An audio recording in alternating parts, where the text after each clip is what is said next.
guests, Toastmaster of the day, as well as our president, Mr. Trevathan Zimmer.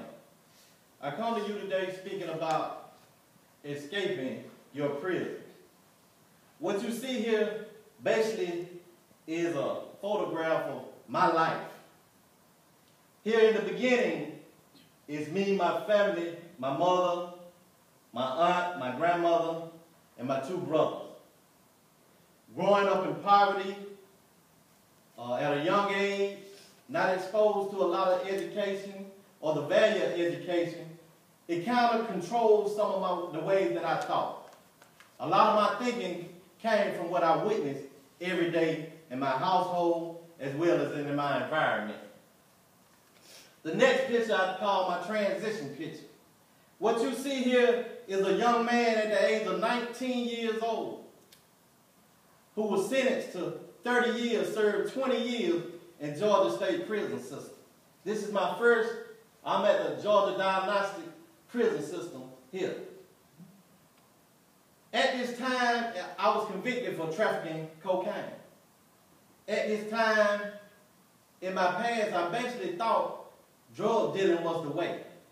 Not being exposed, as I spoke earlier, to the value of education because no one at that time had graduated in my household. No one at that time held employment in my household. So when I looked out for a way to make it, the people that I saw succeeding or getting ahead in life was your drug dealer. So my attention focused directly on an escape route. So I'll never forget a young man by the name of Marcel. And actually, around the age of 12 or 13, I saw Marcel die before my eyes. He was killed in a drive-by. And me and my brother were headed to the Candy Lady house, and we saw the incident, and he laid, and we watched as he took his last breath. And this has impacted my life for so long, because I looked up to Marcel. Marcel was one of the first ones to have Cadillacs with rims. Marcel was one of the first ones to wear Air Jordans at such a young age, to have a gold chain. So I thought this was the life that John wanted to live. Right here you see me standing with my late mother and my late grandmother, who continuously came and supported me in prison as I did 9 years and 1 month in prison off of the 20-year sentence. My grandmother died while I was doing that time. And one thing I'll never forget or never will leave me is she was always there for me. But in the time she needed me most, because of a choice I had made, I was unable to be there for her. That's a hurt that I will always live with. Here you see my mother, who I call my twin. She supported me as well. Man, if one thing she taught me, it was to love everybody. No matter what someone does or go through in life, always be there for them. Always support them. Always love them no matter what. And the reason she taught me that, because that is exactly what she did for me in my troubles and trials. She was there at every beck and call. She prayed for me all the time. I will never forget on my second stint in prison, which I've been to prison 3 times. All 3 times was drug dealing. After the 9-year experience in prison, I got out. I still had the same mindset. After 88 days, I was busted again. My life was in distraught. I think it was the lowest point I ever reached in my life. It was the point that I was standing at the edge of a mountain, and I was thinking, either you're going to jump and give up, or you're going to turn back and face the world and be the man who you were created to be. At that time, through prayer and continuous, I believe that I turned around to face the world. But I still didn't have it all together. So as I turned around, as I spoke, I went back to prison. After 88 days, I'm back in prison again. I stand before the judge. He gave me a 2-year sentence because I was heavily praying at that time. And I believe a favor was bestowed upon my life. I went back to prison and I ended up doing 20 months. But within those 20 months, I'll never forget this phone call. I called home one day and Mama said, "Baby, I got something I got to tell you." I said, "Mama, what is it?" It can't be no worse than what I'm already going through. She said, "Son, I've been struck with an illness and I may not make it. She say, I got to tell you now, because if I don't make it, I don't want you to be disappointed, but no, Mama love you. I said, well, Mama, you going to make it. And I'll never forget the day that I was released from that prison, and her and my brother came and picked me up. I rode a bus from Telfair, Georgia to Cordell, Georgia.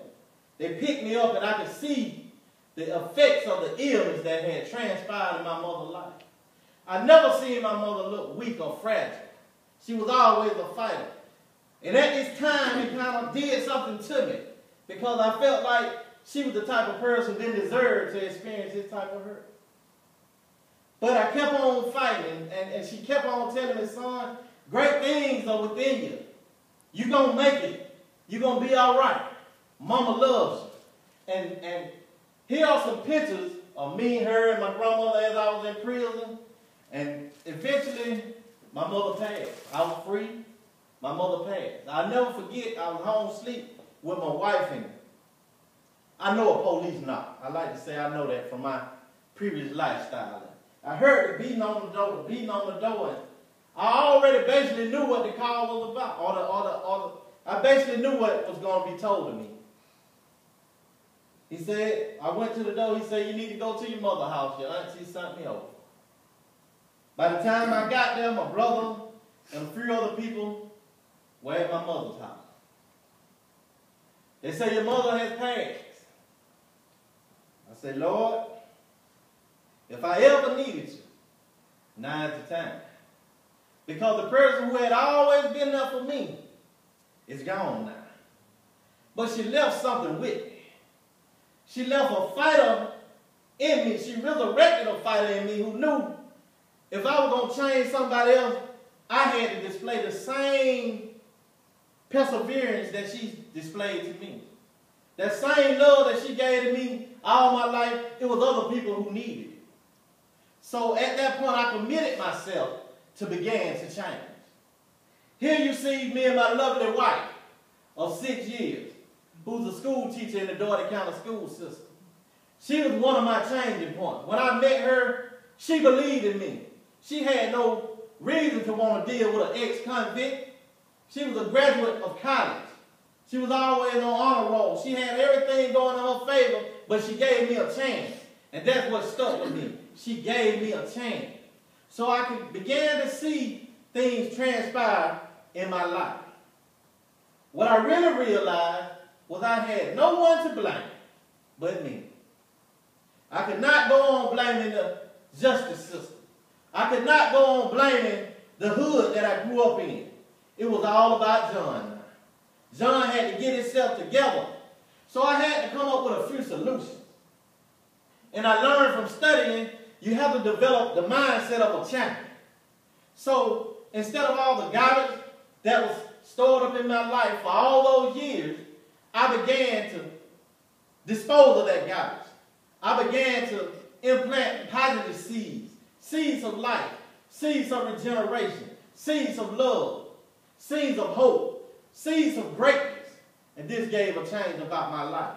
My thinking began to control who I was. Those old friends or old people that I thought were friends, I had to get from around them because their choices were destructive to my lifestyle.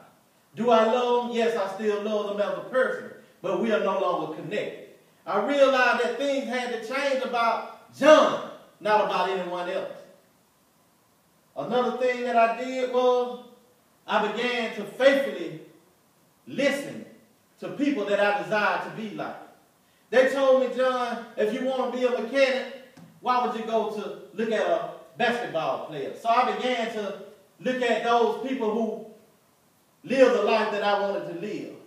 Mr. Les Brown, Mr. Tony Robbins, the late great Jim Rohn, the late great Zig Ziglar. These type people were available to me all the time, but it was all about when John put into perspective what he was looking for. Now, by studying and developing myself with the thoughts of these great men, I have become a great person. I stand before you here today, a married man.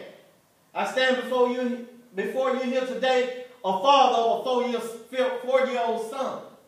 I stand before you here today a business owner of currently 2 businesses and 1 on the way. I stand before you here today as a person of greatness. I stand before you here today as a person of victory. But most of all, it wasn't even about me. The prison that I escaped for one reason. And it's to give back to every individual. Because see, first of all, prison is a mindset. You never have to go to a physical location to be in prison. There's plenty of people in this world today living in a prison of fear. So who's best to tell you how to escape your prison besides a prisoner? So I stand before you today. If your prison is fear, I want to show you how to escape your prison of fear. If your prison of fear is obesity, I want to show you how to escape your prison of obesity. If your prison is a prison of hopelessness, I want to show you how to escape your prison of hopelessness. If your prison is a prison of powerlessness, I want to show you how to empower yourself. I want to show you that it can be done. And it starts with a belief. You must have belief before you get results. If you can believe a thing, you can achieve a thing. And that's what stuck with me for so long. I began to believe in myself. I no longer look at myself as a convicted felon, but a converted believer. I no longer look at myself as a repeated offender, but I am a repeated conqueror, a repeated victim. I'm so thankful for the life that I have been given. So, as I said, I'm here to help others escape their prison. I realize every day as I walk out into this life, and every day as I walk out into this world, that it is so many people living in a life of prison, scared to chase their dreams, settling for nothing. What I'm here to do, I'm going to share what has been passed down in my life. I want to share the blessing that has been given to my life to release others. I think together we can overcome any prison. I think together we can escape any prison. I think together we can overcome anything. So I encourage you, Toastmasters. I encourage you, guests. Get up and stand. This is the beginning of a movement. And you will see it again. Escape your prison. Escape your prison. Escape your prison. Live the life you deserve. And live the life you desire. Thank you.